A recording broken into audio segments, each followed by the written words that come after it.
Assalamualaikum warahmatullahi wabarakatuh. Salam sejahtera buat kita semua. Yang saya hormati Pak Awaludin, kemudian Mas Aditya, Mas moderator, dan dua orang peserta kita yang saya pikir bersyukur ya mereka berdua bersedia hadir. Jadi pertama saya ingin mengkritik manajemen acaranya. Jadi kegiatan Sempro ini kan acara, dan pemimpin acaranya kan Mas Aditya. Saya ingin mengkritik sehingga kemudian acaranya menjadi tidak optimal. Kenapa? Karena pengunjungnya nggak banyak. Saya ingin mengingatkan bahwa sebagai pemimpin, Anda harus tahu bahwa kegiatan itu intinya dua. Cipta kondisi, kegiatan yang dilaksanakan, baru kemudian evaluasi. Kelemahan Anda adalah tidak ada usaha cipta kondisi. Cipta kondisi itu artinya buat agar kegiatan Anda lancar. Bangun sebuah jaminan kepastian bahwa yang hadir sekian orang. Pengalaman saya ketika jadi mahasiswa, kita kan dari berbagai suku. Setiap suku punya kepala suku. Saya dulu dari Maluku, kepala suku saya tinggal dihubungi seluruh orang Maluku bergerak. Jadi begitu. Jadi kelemahan Anda adalah cipta kondisi. Kenapa ini penting? Ketika nanti Anda bekerja dimanapun, Anda harus lakukan tiga itu. Misalnya Anda diberi amanat oleh kepala kantor, Mas, tolong bikin penyuluhan, cipta kondisi. Usahakan agar yang hadir di penyuluhan tercapai sekian orang dengan kondisi demikian. Baru kemudian kegiatannya, baru kemudian evaluasinya.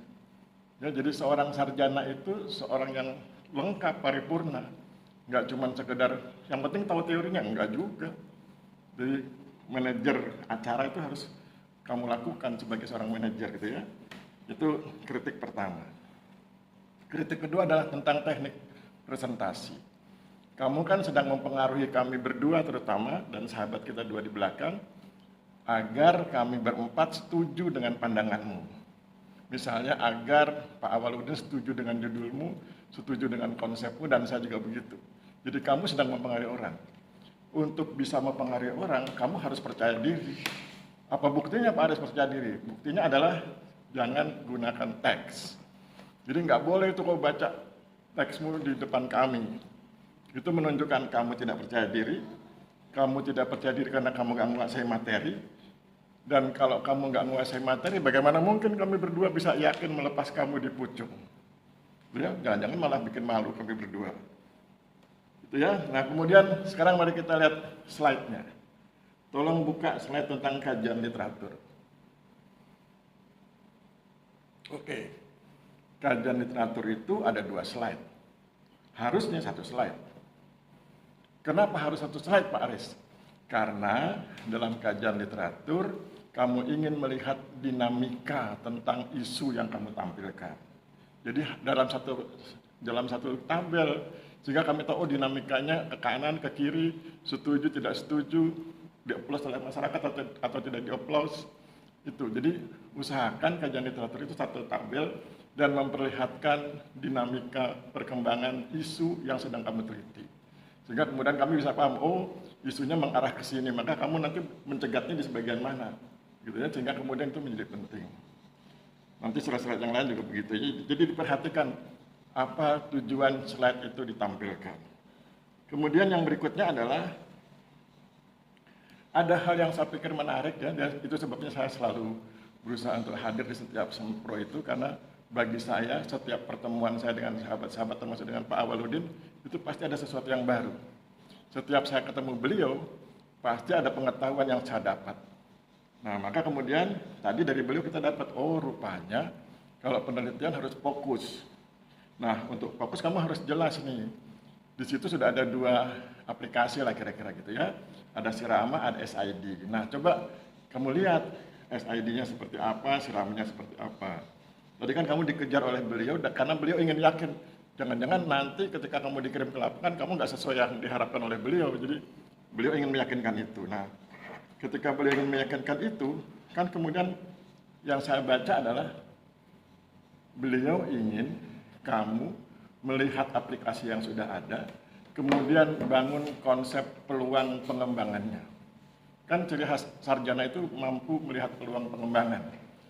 Jadi kan beliau coba arahkan ke kamu, saya perhatikan itu. Jadi bagaimana dengan ceramah? Ada nggak aspek pertanahannya? Bagaimana dengan SID? Ada nggak aspek pertanahan? Oh, di SID ada aspek pertanahannya, Pak, tapi belum dioptimalisasi oleh masyarakat. Nah, itu yang harus kamu ulik. Kamu teliti kenapa mereka tidak mengoptimasi itu, dan apa kendalanya, dan lain sebagainya. Jadi, kamu lihat sisi pertanahannya dari Siramah dan dari SID. Kemudian pengetahuan penting dari Pak Awaludin adalah, kamu diingatkan, metodemu itu adalah kualitatif. Metodemu itu bukan kuantitatif. Oleh sebab itu harus lebih dalam. Bahkan beliau menggunakan istilah yang agak serem, lebih radikal. Itu kalau BNPT tahu kaget ya. Jadi kamu harus lebih radikal. Apa maksudnya Pak Aris? Maksudnya adalah kamu harus pilih alat analisis yang kuat, tajam, terpercaya, kira-kira seperti iklan-iklan media gitu ya. Nah, tadi beliau ingatkan, apa itu alatnya Pak? Oh, alatnya adalah teori. Nah, maka kemudian tadi saya buka-buka halaman teori. Oh iya, rupanya teorimu memang kurang tajam. Kenapa kurang tajam? Kamu kurang baca. Dari mana tahunya Pak Aris kalau si Aditya kurang baca? Nah, dia nggak tahu itu namanya penggagas TAM itu. Padahal itu penting, bagaimana mungkin kamu menghormati produk kalau nggak tahu siapa penciptanya ya. Nah, tadi saya coba ulik, penciptanya adalah Fred Davis. Tadi sebenarnya sudah bilang itu di disertasinya ya. Jadi tahun 1986. Jadi perintah ini bukan nasihat, tapi perintah. Perintah saya adalah kamu ulik itu tentang TAM, teknologi acceptance model, who, siapa penggagasnya, what, apa yang dia gagas, where, di mana dia menggagas, when, pada kondisi apa gagasan itu menjadi penting, kemudian why, ya, mengapa gagasan itu penting, kemudian terakhir baru how, bagaimana gagasan itu diterapkan. Kalau nggak seperti itu, kamu nggak berhak menggunakan TAM karena kamu nggak paham kok. Bagaimana kamu menggunakan pisau kalau kamu nggak tahu caranya menggunakan pisau, gitu ya? Itu. Nah, kemudian ada lagi yang baru. Nah, ini saya selalu ada yang baru kalau ketemu Pak Awaludin. Beliau bilang jangan lupakan juga teori yang lain ya. Ada teori inovasi. Itu penting juga kan, ini inovasi. Ada teori pelayanan publik, ada teori persepsi. Jadi, ketika saya kemudian mencoba inventarisir, kamu punya 4 teori pada tataran technical teori. Oke ya, jadi technical teorimu itu ada 4. Teknologi acceptance model, teori inovasi, teori pelayanan publik, teori persepsi. Wah, banyak sekali Pak Aris. Memang harus begitu ya. Jadi seorang peneliti itu harus sabar. Saya kan 30 tahun jadi dosen, jadi harus sabar. Nanti lama-lama kamu jadi orang hebat kalau kamu bersabar dengan keilmuanmu.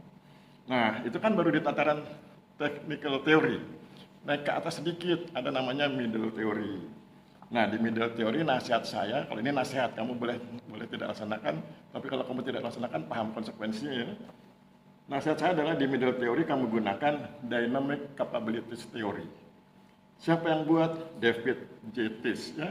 Nah, apa isinya? Isinya dia bicara 3 hal. Bicara tentang sensing, melihat peluang. Tadi kan boleh bilang, coba lihat peluang aspek pertanahannya. Yang kedua, seizing, menangkap peluang digital. Yang ketiga, transforming, bagaimana merombak birokrasi dari yang konvensional menjadi digital. Jadi ini middle theory itu mengantarkan kamu ke situ. Nah, baru nanti di atasnya pakai teori aksi ya dari Talcott Parsons. Jadi itu, jadi teori general teorinya adalah teori aksi dari Talcott Parsons. Middle teorinya adalah dynamic capabilities theory dari David Jettis. Kemudian technical teorinya 4. Technical acceptance model, teori inovasi, teori pelayanan publik, dan teori persepsi. Kalau itu kamu gunakan, besar kemungkinan yang diharapkan Pak Awaludin terjadi, yaitu kemampuan kamu membedah data lapangan.